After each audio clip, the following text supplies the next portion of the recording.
Om Namah Shivaya, Aham Prema, Aham Prema, Aham Prema. This audio is all about the shift that we want in our life.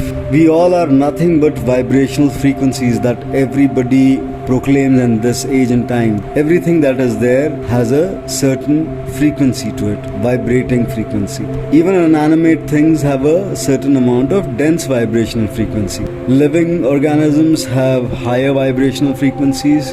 The more a being starts to get evolved, the vibrational frequency rises up, goes higher. We as human beings, we have come down in this physical body with a certain vibrational frequency which is nothing but our past karmic tendencies and impressions.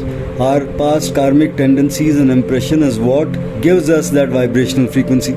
So all the memories of the past are stored in these vibrational frequencies, and accordingly the being suffers or enjoys his or her life according to the frequency that he brings down. So now if there is any human being who's going through a destined fate means fate which is already predestined. So we come down and we live through a life full of different experiences according to the ripening of the seed of the past in the vibrational frequency. So during a stage of suffering or pain, what really happens is the vibrational frequency comes down and we start to suffer. And the moment one picks up a certain sadhana or a practice or even the everyday activity that one does has the possibility of changing the vibrational frequency. But most of the doings happen according to the past. So it's all set. The ball starts to move down. The downstream flow of the tide or the current happens.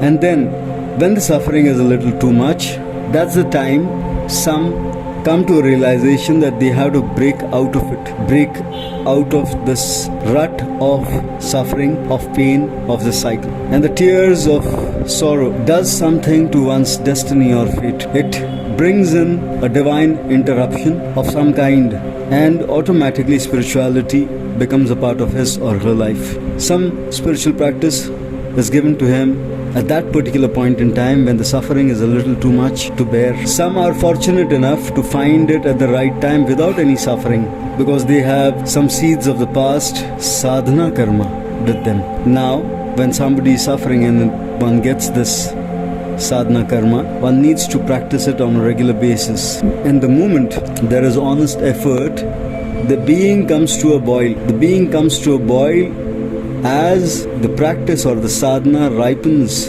and the frequency of the vibration inside him starts to rise up. And once it starts to rise up, there comes a breaking point from one's past, and that's when the change of destiny or fate happens because of his sadhana or his free will given to him. So yes, we have the capacity to change our destiny, our free will, our sadhana with our practices. So everything on the path of spirituality is just changing the internal frequency of the being, and these frequencies or the vibrations are carried forward in everything that we do. So in a quarrelsome home, if the person is not really happy, unhappiness, that anger, hatred, ill will, animosity, rage, everything starts to settle into everything that is there in the house. Not just the walls, but the clothes, the utensils, the electronic gadgets, everything starts to absorb this negativity. Simultaneously, this energy starts to grow stronger and this house becomes a very hellish atmosphere for people. On the other hand, if there is a family that does sadhana on a regular basis, even if it is a neighbor of this quarrelsome family, their sadhana will start to seep into the walls of this quarrelsome neighbor's house, and that will start to affect the family. So unknowingly, you're creating a lot of good karma when you are doing some sadhana, when you are with somebody who has done a lot of sadhana, when you are with your masters or your guru. So do not lose on the moments when you are around somebody who's done a lot of sadhana in his past, or somebody who's realized.